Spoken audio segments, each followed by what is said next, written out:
নমস্কার। আশা করি সকলেই খুব ভালো আছেন। আজকের এই ভিডিওটাতে কিন্তু আমরা স্পেসিফিক্যালি মেষ রাশির মানুষদেরকে নিয়ে আলোচনা করব। এই মেষ রাশির মধ্যে বিশেষ কিছু চরিত্র, বিশেষ কিছু নেচার আমরা দেখতে পাই, যেগুলো নিয়ে আমরা সচরাচর আলোচনা করি না। আজকে সেই সমস্ত বিষয় নিয়েই কিন্তু আলোচনা করব।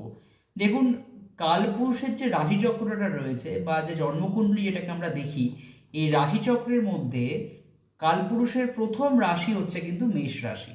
এই রাশির অধিপতি হচ্ছে মঙ্গল। এই রাশিতে রবি উচ্চস্থ হয় 10 ডিগ্রি পর্যন্ত এবং 20 ডিগ্রি পর্যন্ত শনি এখানে নিচস্থ হয়। এখানে তিনখানা নক্ষত্র রয়েছে, অশ্বিনী, ভরণী এবং কৃত্তিকা। এই তিনখানা নক্ষত্রের সংমিশ্রণে তৈরি হচ্ছে কিন্তু মেষ রাশি। ঠিক আছে, এবার মেষ রাশির ব্যক্তিদের মধ্যে প্রাথমিক যে নেচারটা আমরা দেখতে পাই সেটা হচ্ছে এরা কিন্তু প্রচণ্ড পরিমাণে খেতে ভালোবাসে, একটু ভোজন রসিক হয়ে থাকে। মেষ রাশির মানুষরা একটু রাগী বা একটু জেদি হয়ে থাকে।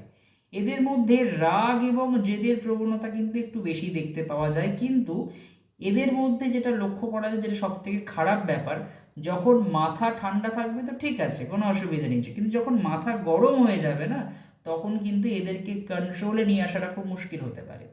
মেষ রাশির মধ্যে যে তিনখানা নক্ষত্র আমি বললাম, যদি দেখা যায় যে এর মধ্যে আপনার পার্টিকুলার কেতুর নক্ষত্র অর্থাৎ অশ্বিনী নক্ষত্রে যদি আপনার জন্ম হয়ে থাকে, তাহলে কিন্তু এই মেষ রাশির মানুষদের মধ্যে একটা ক্রিয়েটিভ নেচার দেখা যায় এবং এরা রিসার্চ ওরিয়েন্টেড কর্মের সঙ্গে কিন্তু যুক্ত হতে পারে। যদি পার্টিকুলার আপনার মেষ রাশির অশ্বিনী নক্ষত্রে জন্ম হয়ে থাকে, তাহলে কিন্তু আপনি একটু চাপা প্রকৃতির হবেন।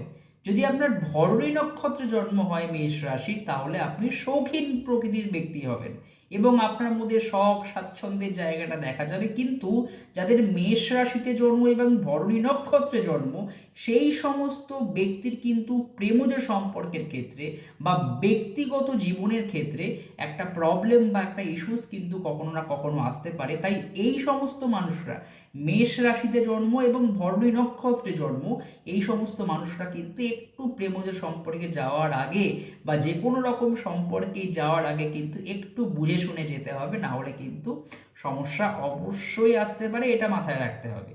এবং কৃত্তিকা নক্ষত্রে যদি জন্ম হয়, যাদের সব থেকে ভালো, যেটা আমি বলবো যে যাদের মেষ রাশি কৃত্তিকা নক্ষত্র, এরা অত্যন্ত ভালো হয় এবং এদের মধ্যে সাহস এবং উদ্যমের পরিমাণটা খুব বেশি থাকে। এরকম যদি কোনো ব্যক্তি থাকেন যাদের মেষ রাশি এবং কৃত্তিকা নক্ষত্র, তাদের কিন্তু মেডিকেল ফিল্ড, প্রশাসনিক কোনো বিভাগ অথবা চিকিৎসা বিজ্ঞান সংক্রান্ত কোনো বিষয় নিয়ে যদি তারা পড়াশোনা করতে পারেন বা যদি এগোতে পারে, সেটা কিন্তু তাদের জন্য খুব ভালো হয়। মেষ রাশির মানুষদের ইন জেনারেল নেচার যদি বলেন, তাহলে এরা সাহসী প্রকৃতির হয়, এরা ইন জেনারেল সবাইকে নিয়ে চলতে পারে এবং এরা একটু অভিমানী প্রকৃতির হয়। এবার এদের ইগোর পরিমাণ অনেক সময় বেশি থাকে। এরা সম্মানের জন্য সব কিছু করতে পারে, এদের জীবনে সম্মানটাই সব, এদের কাছে টাকা পয়সার খুব একটা কোনো মূল্য থাকে না। মেষ রাশির মানুষ যারা আমাদের ভিডিও দেখছেন, তারা এটা ফিল করতে পারবেন যে আপনাদের জীবনে অর্থের থেকেও কিন্তু বেশি প্রাধান্যতা হবে সম্মানের। তো মেষ রাশির মানুষের এগুলো একটা তো জেনারেল নেচার। কিন্তু খারাপ দিক যেটা দেখতে পাওয়া যায় অনেক ক্ষেত্রে, মেষ রাশির ব্যক্তিদের ক্ষেত্রে এরা খুব খরচা করে ফেলে। সেভিংসের একটা সমস্যা বা অর্থনৈতিক সঞ্চয়ের ক্ষেত্রে একটা সমস্যা বা একটা বাধা কিন্তু এরা জীবনে একাধিক ক্ষেত্রে ফেস করে থাকে। মেষ রাশির জন্য যে টোটকাটা আমি দেবো, যেটা অত্যন্ত গুরুত্বপূর্ণ, সেটা হচ্ছে প্রতি মঙ্গলবার আপনারা হনুমানজির পুজো করুন, হনুমান চালিসা পাঠ করুন এবং আপনার বাড়ির আশেপাশে থাকা যে কোনো হনুমানজির মন্দিরে আপনারা যান এবং সেখানে আপনি অবশ্যই হনুমানজিকে দর্শন করুন এবং 3টে অথবা 5খানা লাড্ডু দিয়ে আপনি হনুমানজিকে ভোগ দিন। দেখবেন অতি অবশ্যই আপনার যদি মেষ রাশি হয়ে থাকে, আপনি কিন্তু ভালো রেজাল্ট পেতে বাধ্য।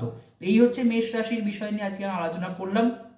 এবং যারা যারা এখনো পর্যন্ত আমাদের চ্যানেলটিকে সাবস্ক্রাইব করেননি, তাদের কাছে রিকোয়েস্ট করব অবশ্যই আমাদের চ্যানেলটিকে সাবস্ক্রাইব করুন এবং পাশে থাকা বেল আইকনটিকে প্রেস করে দিন, যাতে যখনই আমরা কোনো ভিডিও আপলোড করব সবার আগে এটা আপনার কাছে পৌঁছে যায়। তো আজকের মতো এখানেই রাখছি। নমস্কার, জয় শ্রীরাম।